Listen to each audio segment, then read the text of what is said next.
안녕하세요. 앞 영상에서는 뇌가 몸의 에너지를 어떻게 배분하고 다가올 상황을 어떻게 예측하는지 살펴봤습니다. 이번 영상에서는 그 예측이 우리가 보는 현실과 어떤 관계가 있는지, 왜 그것을 시뮬레이션이라고 부르는지 이야기해 보겠습니다. 우리는 실제 현실을 각자의 신경계가 해석한 형태로 경험합니다. 이 영상에서 말하는 시뮬레이션은 우리 우주가 누군가의 컴퓨터 안에 있다는 시뮬레이션 우주론을 뜻하지 않습니다. 여기서 말하는 시뮬레이션은 뇌가 실제 현실에서 들어오는 감각 신호를 과거의 경험과 기억, 그리고 현재 몸의 상태를 바탕으로 해석하여 우리가 경험하는 현실을 구성하는 과정을 의미합니다. 뇌는 어떻게 각자의 현실을 만들까요? 같은 일을 겪고도 두 사람은 전혀 다른 이야기를 할 때가 있습니다. 같은 장소에 있었고 같은 대화를 나누었는데도 서로 다른 일이 일어났다고 말합니다. 예를 들어 두 사람이 다투었다고 해보겠습니다. 한 사람은 말합니다.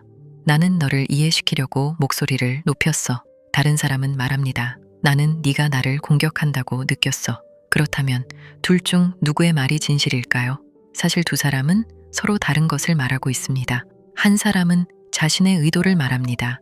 상대를 공격하려던 것이 아니라 자신의 생각을 이해시키고 싶었다는 것입니다.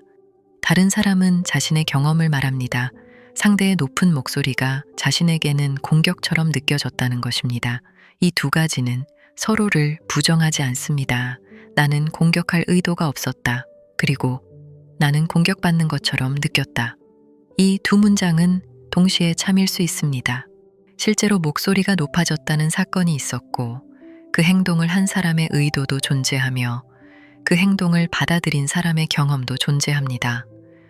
관계에서는 이렇게 하나의 사건 위에 여러 층위의 현실이 동시에 존재합니다. 문제가 생기는 것은 자신의 경험만으로 상대의 경험까지 지우려고 할 때입니다. 예를 들어 이렇게 말할 수 있습니다. 나는 공격할 의도가 없었으니까 네가 아팠다는 것은 사실이 아니야. 이렇게 되면 자신의 의도로 상대의 경험을 지우게 됩니다. 반대로 이런 말도 할 수 있습니다.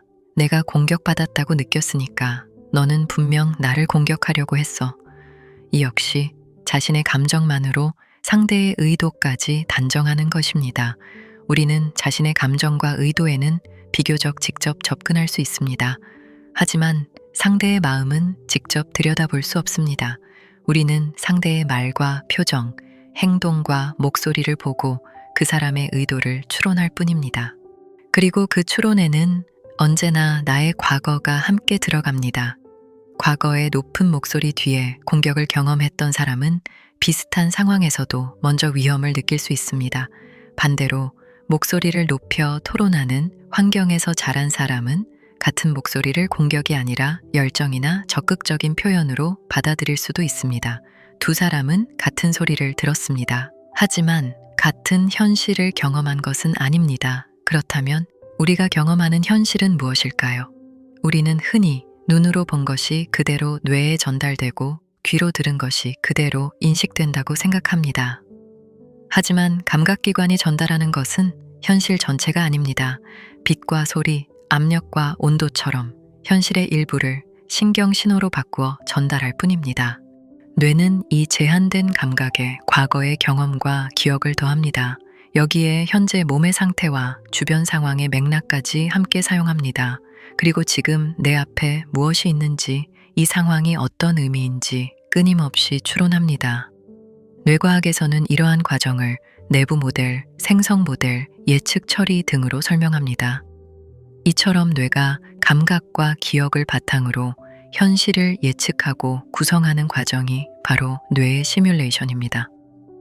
여기서 말하는 시뮬레이션은 우리가 가짜 세계에 살고 있다는 뜻이 아닙니다. 뇌는 현실과 계속 상호작용하면서도 그 현실을 있는 그대로 복사하지는 않습니다. 현재 들어오는 감각과 과거의 경험, 그리고 몸의 상태를 바탕으로 지금 가장 가능성이 높은 현실을 구성합니다. 즉, 뇌가 만드는 시뮬레이션은 현실과 단절된 환상이 아니라 현실을 이해하기 위해 뇌가 만들어내는 가장 가능성 높은 해석입니다. 이 해석은 사람마다 다를 수 있습니다. 우리가 살아온 환경이 다르고 몸에 남은 경험이 다르기 때문입니다. 무엇을 중요하다고 배우고 무엇을 위험하다고 느끼는지도 사람마다 다릅니다. 어떤 사람은 침묵을 편안함으로 경험합니다. 반대로 어떤 사람은 같은 침묵을 거절이나 무시로 경험합니다. 어떤 사람은 갈등을 서로를 더 이해하기 위한 과정으로 봅니다. 반면 어떤 사람은 갈등이 시작되는 순간 관계가 끝날 것이라고 예상합니다. 같은 사건이라도 서로 다른 신경계를 통과하면 서로 다른 현실 경험이 만들어집니다. 그렇다면 진실도 사람마다 따로 존재하는 것일까요? 그렇게 말하기는 어렵습니다. 현실이 존재하지 않는다는 뜻은 아니기 때문입니다.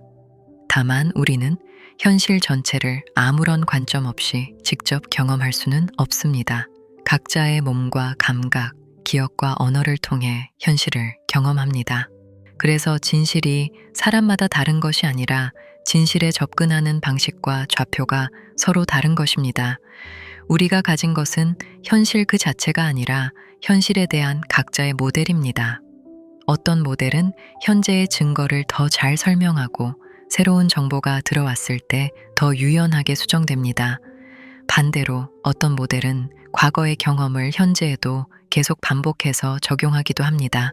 따라서 모든 해석이 똑같이 정확한 것은 아닙니다. 하지만 나의 해석과 다르다는 이유만으로 상대가 경험한 세계를 가짜라고 단정할 수도 없습니다. 다만 사실은 함께 확인할 수 있습니다. 누가 어떤 말을 했는지, 언제 메시지를 보냈는지는 기록으로 확인할 수 있습니다.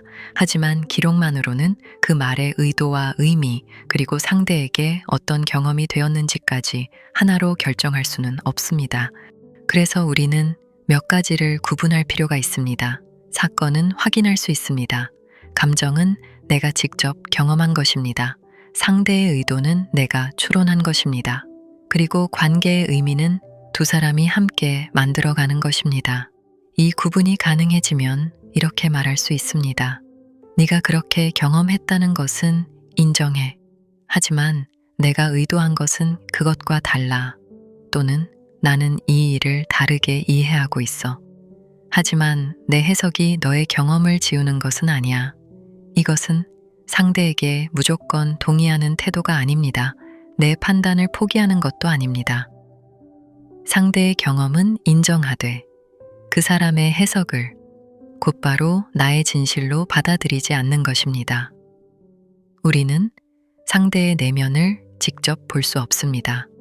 상대의 말과 표정, 행동을 바탕으로 그 사람을 추론할 뿐입니다. 그래서 관계에서 내가 만나는 상대는 언제나 어느 정도는 내 좌표로 구성한 상대입니다. 상대도 마찬가지입니다. 상대 역시 자신의 경험과 기억을 통해 나를 해석합니다. 그래서 관계에는 질문이 필요합니다. 내가 보기에는 이랬는데 너는 어떻게 경험했어? 나는 네 말을 이렇게 이해했는데 이게 네 의도와 맞을까? 질문은 내 좌표를 버리는 일이 아닙니다. 내가 만든 상대의 모습과 실제 상대는 같지 않을 수 있다는 사실을 기억하는 일입니다. 관계에서 진실은 한 사람의 머릿속에서 완성되는 것이 아닙니다.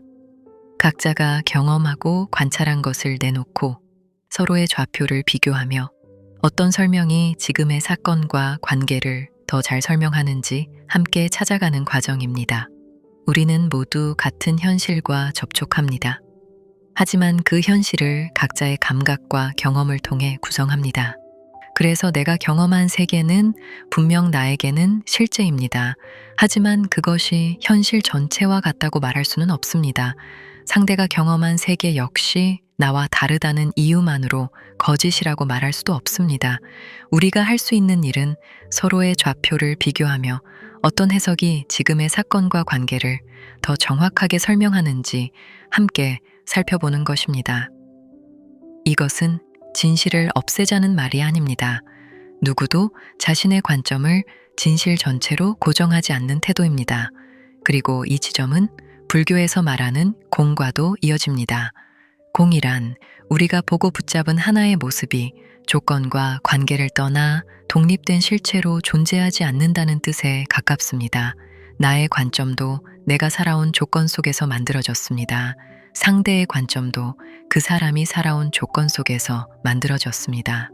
그렇다면 우리가 놓아야 하는 것은 무엇일까요? 나의 경험일까요? 나의 감각과 판단일까요? 우리가 놓아야 하는 것은 내가 경험한 세계만이 현실 전체라는 확신입니다. 현실은 누구 한 사람의 관점 안에 완성되어 있지 않습니다. 지구에 있는 모든 사람의 관점을 모은다 해도 현실 전체를 완전히 담아낼 수는 없습니다. 현실은 언제나 우리가 경험하고 설명하는 것보다 더 넓기 때문입니다. 우리는 실제 현실과 접촉하면서도 각자의 신경계가 해석한 세계를 경험합니다. 이것이 뇌가 만들어내는 시뮬레이션입니다.